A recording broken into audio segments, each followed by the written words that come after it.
दोस्तों, नियति का खेल होने को कोई टाल नहीं सकता।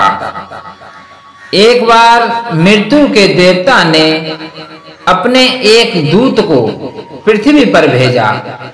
एक स्त्री मर गई थी, उसकी आत्मा को लाने के लिए देवदूत आया, लेकिन चिंता में पड़ गया क्योंकि उस स्त्री के 3 छोटी-छोटी जुड़वा बेटियां थीं।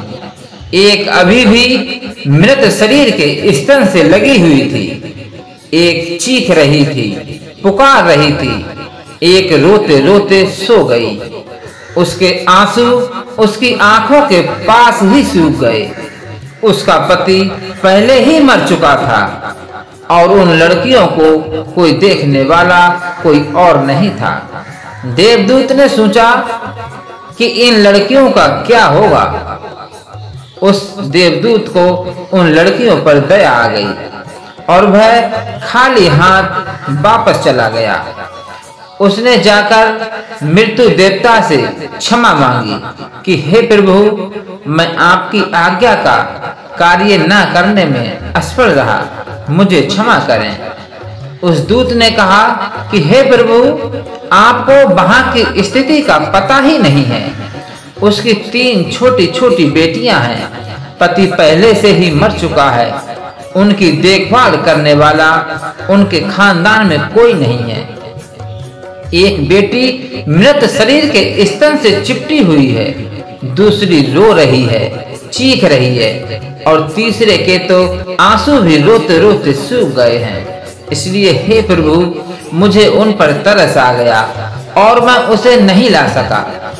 देवदूत बोला, प्रभु, क्या ऐसा नहीं हो सकता कि इस स्त्री को कुछ और समय दिया जाए, तब तक इसकी बेटियां भी बड़ी हो जाएंगी, अभी तो कोई देखने वाला भी नहीं है। मृत्यु के देवता ने कहा, अच्छा, तो तू फिर से समझदार हो गया।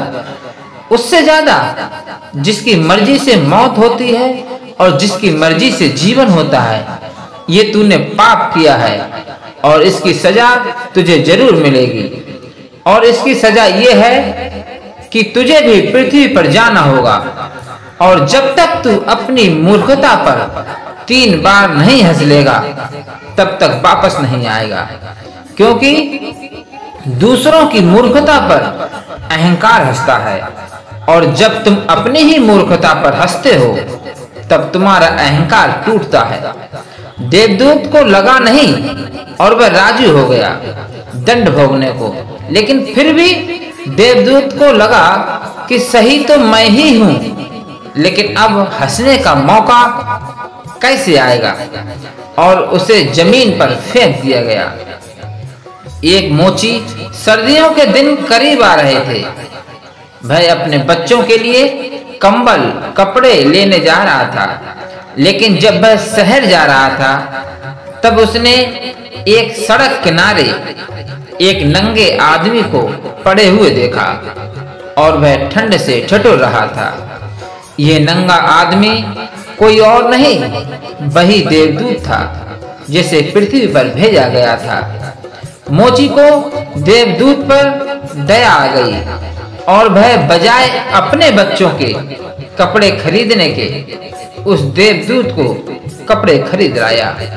और देवदूत के पास ना तो कुछ खाने के लिए था और ना ही रहने का कोई ठिकाना था। तब उस मोची ने कहा कि तुम मेरे साथ ही चलो, लेकिन अगर मेरी पत्नी नाराज हो, और वह पक्का नाराज ही होगी क्योंकि मैं तो बच्चों के कपड़े खरीदने के लिए आया था और सब पैसे खर्च हो गए, अगर वह नाराज हो या चिल्लाए तो तुम परेशान मत होना, थोड़े दिन में सब ठीक हो जाएगा। ये कहकर मोची देवदूत को घर ले आया और अब ना तो मोची को पता कि देवदूत घर में आ रहा है और ना ही पत्नी को पता। जैसे ही देवदूत को लगा लेकर मोची घर पहुंचा, पत्नी एकदम पागल हो गई, बहुत चीखी और चिल्लाई भी, और देवदूत पहली बार हंसा। मोची ने कहा, हंसते हो, बात क्या है? देवदूत ने कहा कि मैं 3 बार हंस लूंगा तब बताऊंगा। देवदूत पहली बार इसलिए हंसा क्योंकि उसकी पत्नी को पता ही नहीं था कि वह देवदूत को घर में लाया है, जिसके आते ही घर में हजारों खुशियां आ जाएंगी। लेकिन आदमी देखे कितनी दूर का पाता है। पत्नी तो बस इतना देख पा रही थी कि बच्चों को कंबल और कपड़े लेने गए थे जो नहीं लेकर आए। जो खो गया वह तो बस उसे देख पा रही थी, जो मिला है उसका उसे अंदाजा ही नहीं था।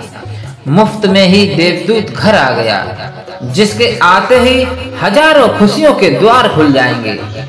इसलिए देवदूत हंसा। उसे लगा अपनी मूर्खता, क्योंकि ये पत्नी भी नहीं देख पा रही थी कि क्या घट रहा है। जल्द ही, क्योंकि वह देवदूत था, 4 दिन में ही उसने मोची का सारा काम सीख लिया। उसके जूते इतने प्रसिद्ध हो गए कि मोची 2 महीने में ही बहुत धनी हो गया। 2 महीने में ही उसकी ख्याति सारे शहर में फैल गई। उस जैसे जूते बनाने वाला कोई नहीं, क्योंकि वह जूते देवदूत बनाता था। अब तो राजाओं के भी जूते वहां बनने लगे, धन की पालिश होने लगी। एक दिन राजा का आदमी आया और उसने कहा, ये चमड़ा बहुत कीमती है, आसानी से मिलता नहीं है, कोई भूल चूक नहीं होनी चाहिए, जूते ठीक तरीके से बनने चाहिए, और जूते ही बनाना, स्लीपर मत बनाना, क्योंकि रूस में जब कोई आदमी मर जाता है तब उसको स्लीपर पहनाकर मरघट तक ले जाते हैं। मोची ने भी देवदूत से कहा कि जूते बनाने हैं, स्लीपर मत बना देना, स्पष्ट कहा। और चमड़ा इतना ही है, अगर जूते गलत बन गए तो हम मुसीबत में पड़ जाएंगे। लेकिन फिर भी देवदूत ने स्लीपर ही बनाए। लेकिन जब मोची ने देखे कि जूते नहीं स्लीपर बनाए हैं तो वह आग बबूला हो गया और वह लकड़ी उठाकर उसे मारने लगा। तू हमारी फांसी लगवा देगा। जब तुझसे बार बार कहा था कि स्लीपर नहीं बनाने हैं तो फिर क्यों स्लीपर बनाए? देवदूत दूसरी बार फिर खिलखिलाकर हंस पड़ा। तभी एक आदमी राजा के यहाँ से भागता हुआ आया कि जूते नहीं बनाने हैं, स्लीपर ही बनाना, क्योंकि राजा की मृत्यु हो गई है। भविष्य ज्ञात है, सिवाय उसके और किसी को ज्ञात नहीं। और आदमी तो अतीत के आधार पर ही निर्णय लेता है।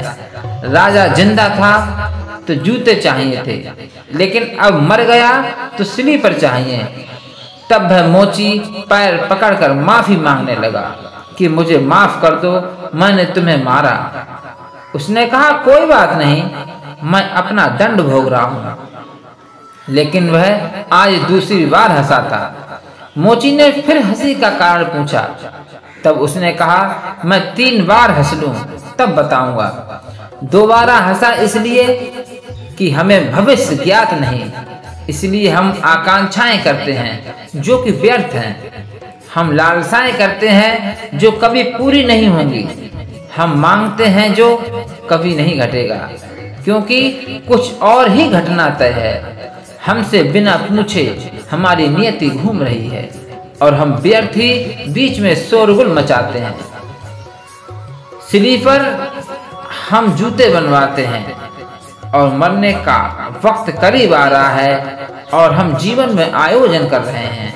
तब देवदूत को लगा कि वह बच्चियां, मुझे क्या पता उनका भविष्य क्या होने वाला है, मैं तो फालतू बीच में आ गया। और तीसरी घटना घटी। एक दिन 3 जवान लड़कियां आईं। उन तीनों की शादी हो रही थी और उन तीनों के लिए जूते के ऑर्डर दिए गए, उनके लिए जूते बनाए जाएं। एक बूढ़ी महिला उनके साथ आई थी जो बहुत धनी थी। देवदूत पहचान गया कि ये वे 3 ही लड़कियां हैं जिन्हें वह मृत माँ के पास छोड़ आया था और जिनकी वजह से वह ये दंड हो रहा है, वे सब स्वस्थ हैं और सुंदर भी। उसने पूछा कि क्या हुआ, ये बूढ़ी औरत कौन है? उस बूढ़ी औरत ने कहा कि ये मेरी पड़ोसिन की लड़कियां हैं। गरीब औरत थी, उसके शरीर में दूध भी नहीं था, उसके पास कपड़े भी नहीं थे और 3 बच्चे जुड़वा। वह इन्हीं को दूध पिलाते पिलाते मर गई। लेकिन मुझे दया आ गई, मेरे कोई बच्चे नहीं हैं और मैंने इन 3 बच्चियों को पाल लिया। अगर माँ जिंदा रहती तो ये 3 बच्चियां गरीबी, भूख और दीनता और दरिद्रता में बड़ी होती। माँ मर गई, इसलिए ये बच्चियां तीनों बहुत बड़े धन वैभव में, संपदा में पली और बूढ़ी की सारी संपदा की ये 3 ही मालिक हैं और इनका राजा के परिवार में विवाह हो रहा है।